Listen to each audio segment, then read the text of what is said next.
سمي الله بقلب جامد وادخلي. يلا وتعالي اقولك هنعمل ايه. ازيكم عاملين ايه؟ يا رب تكونوا بخير. اللهم صل وسلم وبارك على سيدنا محمد وعلى اله وصحبه وسلم. انا عاوزه اقول لكم النهارده يوم مختلف. هنعمل حاجه نتعشى بيها وفي ناس بتستخدمها غدا عادي. يلا اقول لكم تعالوا نعمل ايه. نجيب مع بعض بوله فاضيه. ماشي فاضي. خلاص ركزي معايا. هنجيب، اللهم صل عليك يا نبي، بصي ده المضرب. تمام. هنعاير الدقيق نحط. حاضر لحظه واحده. بصي هنحط كوبايه دقيق. ركزي معايا، كوبايه دقيق. عندك معيار من ده حطي، ما عندكيش كوبايه وعايري بيها. حط الكوبايه التانية عشان هيبقى فاضل شويه. بصي هي مش مليانه قوي، فاضل شويه هنعجن بيهم في الاخر. بس تعالي بقى ايه، يلا اما نكمل الباقي. هننزل بذره ملح شويه عشان احنا هنعمل بيتزا. هننزل مش حاجه بسيطه، سكر. انخلي كل ده كده، انخلي كله عشان الدقيق ما يبقاش فيه اي تكتلات. كده كده. بصي انا عايزه اقولك ان في ملح هنا، لا فاحنا بقى هنعمل ايه. فتحدي ما نزلتش الملح عشان الملح ده مش عارفه مش ناعم قوي ليه. خلاص هنركنه بقى على جنب. حطي بقى ذره ملح هنا كده بس. خلاص يلا بقى تعالي ما اقولك احنا هنروح نعمل ايه. انا هروح حالا ادوب الخميره. معايا نص كيس خميره ادوبه في الميه وارجع تاني. دوبنا خميره في مثلا قولي اقل من الكوبايه، ماشي، لان دي طبعا كوبايه كبيره. هننزل كده زي ما انت شايفه. خلاص انا هنا بقى في تركايه بعملها. انا بحط يا معلقه سمنه يا معلقه زيت. فانا هنا هحط فيها وانا بعجنها معلقه السمنه. الزبده معلش معلش يعني، معلش انا غير اي حد، انا غير اي حد. خلاص هقلب بقى كل ده، هلمها وارجع لكم تاني. خلاص لميتها وحطيت عليها دقيق، لان انا لما اطلعها هحط عليها زيت. مش هحط عليها زيت دلوقتي، هسيبها تاخد راحتها خالص واحطها اغطيها واحطها في قلب الفرن لمدة ساعة او ساعة ونص، وهنرجع نكمل مع بعض. قاعدة في امانة الله لقيت نفسي بتفرج على توم وجيري. بصوا كده على الشاشة، وابني بيتفرج على ايه؟ على اليوتيوب. انا اتفرج على توم وجيري وهو يتفرج على اليوتيوب والفيديوهات التانية. كملوا معايا الفيديو. طلع النبي في قلبك بقى وتعالي ما اقولك ايه. بصي ما شاء الله يعليت مني. بقالها كده يعتبر 3-4 ساعات من الساعة 7 لحد الساعة 9. ودي النتيجة. هنلمها بقى ونرجع. هو ده عملنا حتة قسمناها 3/4. بص حطينا حتة هنا كبيرة وده ساب اقل منه بشوية، حطينا فيه الحتة الاقل. يلا هنفردهم بقى وهرجع لك تاني. بس تعالوا صلوا على الرسول بقى وركزوا معايا كده. هنا ايه كبيرة وهنا الايه الصغيرة. خلاص معانا بقى ايه طبق الطماطم دون، شطة وده فلفل. خلاص نركنهم بقى على جنب كده، هنحتاجهم حالا. اهم تركاية واهم لحظة لما تيجي. معلش الكاميرا فصلت، احنا اسفين. بصي بقى ركزي معايا. بصي يا ستي، سمي بالله. خلاص طبعا معايا هنا ايه كفتة وكان فاضل واحدة بفتيك وده الكاتشب. خلاص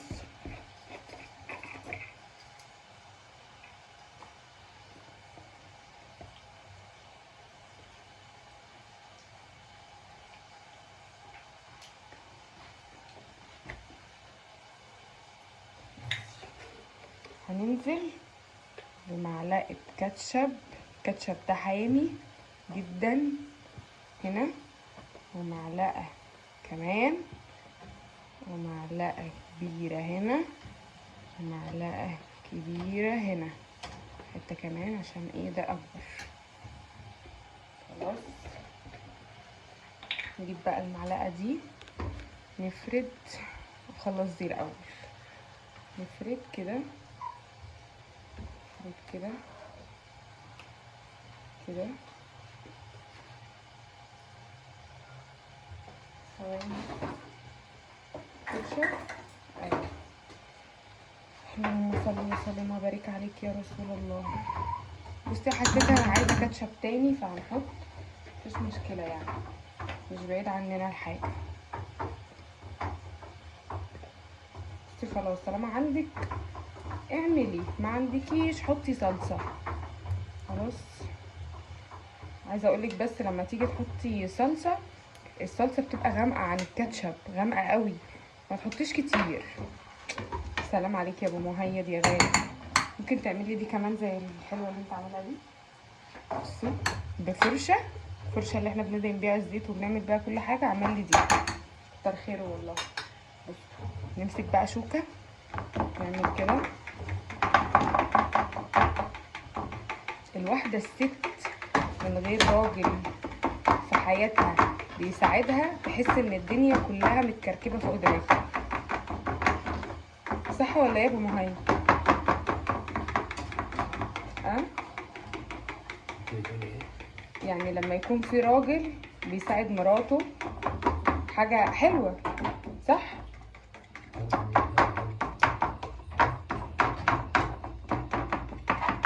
بصوا كده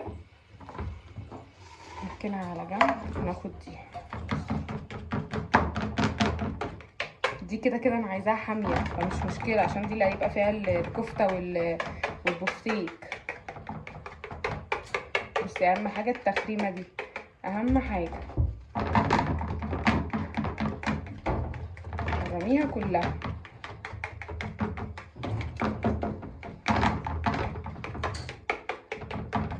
لا اله الا انت سبحانك. كده خلاص ماشي.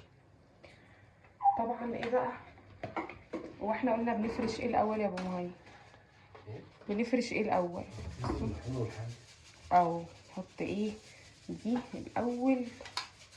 خلاص بصوا حاول بقى ايه ارص عشوائي كده كده.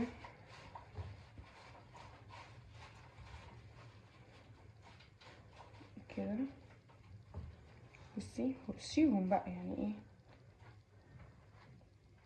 خلي الجناب تبقى كلها فيها وخلاص.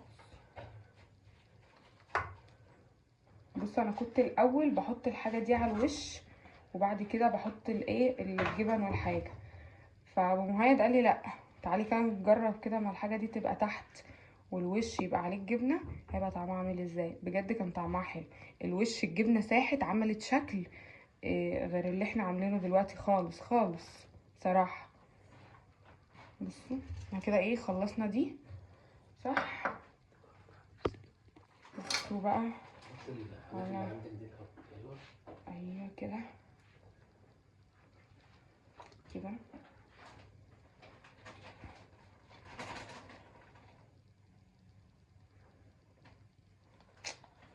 سلام يا سلام. كنا الاول في الفتره اللي فاتت كده يجي من مثلا من كام شهر كنا 24 ساعه ممكن نعمل بيتزا دي، كنا بنعمل بالخمس ست صاجات. اه والله فاكر يا ابو مهيب؟ صراحه كنا بنحبها قوي قوي قوي، ولحد دلوقتي برضو احنا بنحبها. بس ايه بقى الواحد بيجي عليه وقت بيبقى عايز يغير، ده زهق مش اكتر. كده حلو كده زي الفل.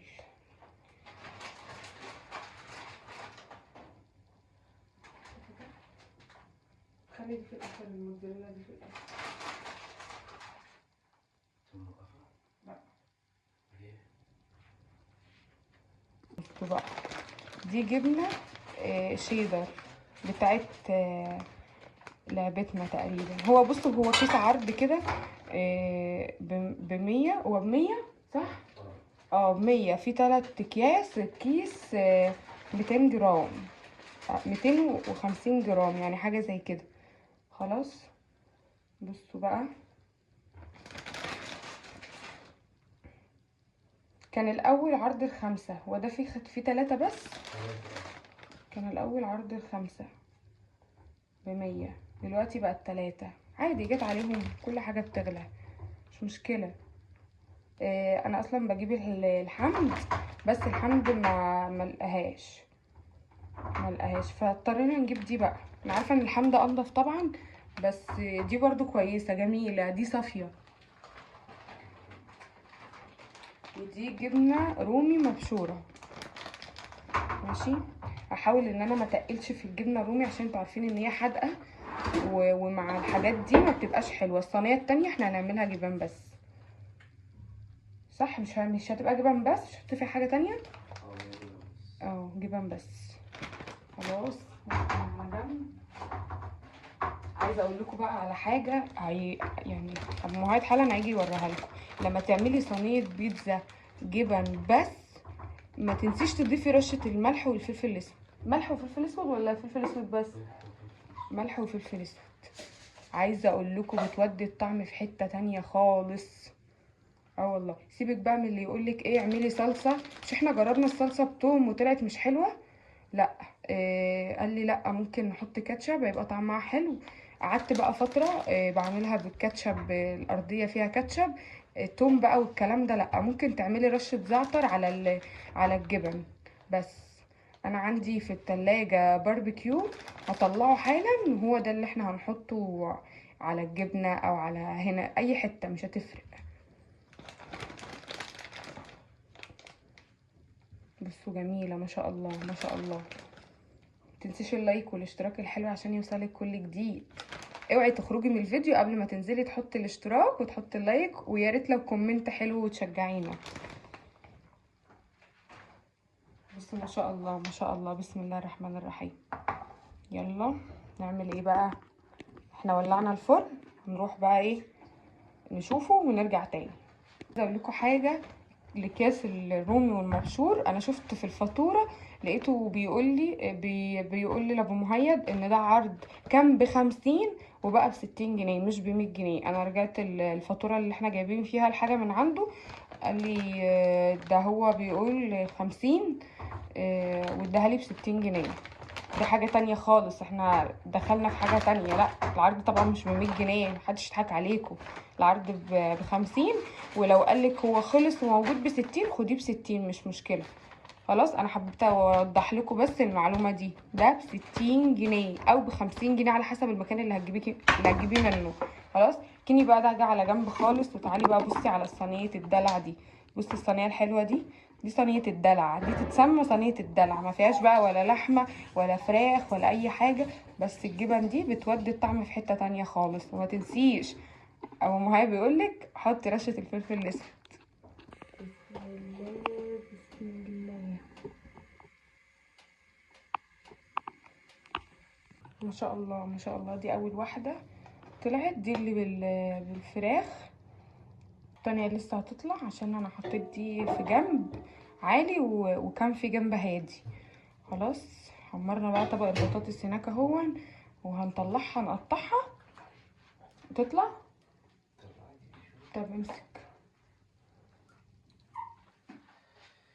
ثواني وجايبها. وانا بشيلها اهو، احاول بقى ايه اطلعها على ايه على الصينيه عشان نقطعها.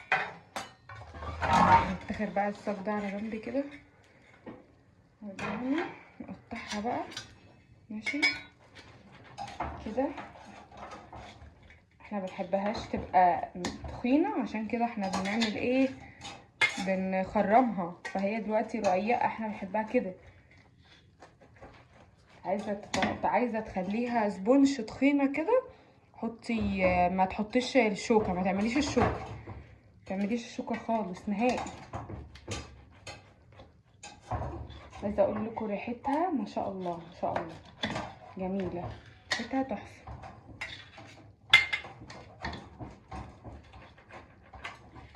لا اله الا انت سبحانك كده كده. خلاص خلصناها، ننقلهم بقى على ايه على الاطباق.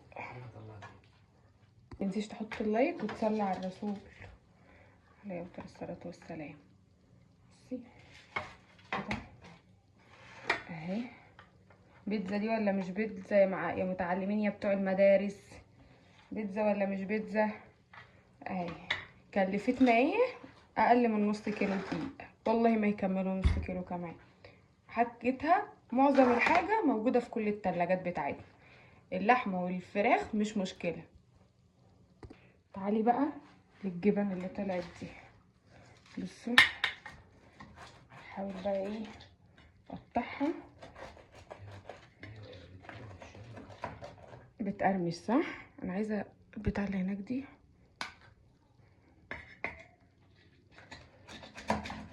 ما شاء الله ما شاء الله، صلى على الرسول وسمي الله في قلبك كده وجربيها مش هتندمش. اهم حاجه اوعي تنسي رشه الفلفل الاسود.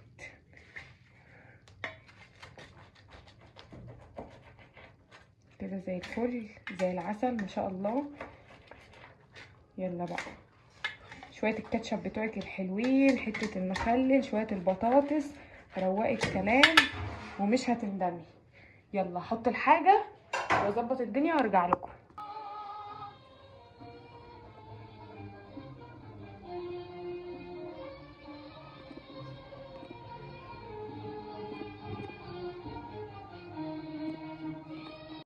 يلا تصبحوا على خير واشوفوا وشكوا على خير، ويا ريت لو جربتوها تكتبولي في التعليقات واللايك والاشتراك عشان يوصل لكم كل جديد. يلا عايزين حاجة؟ سلام.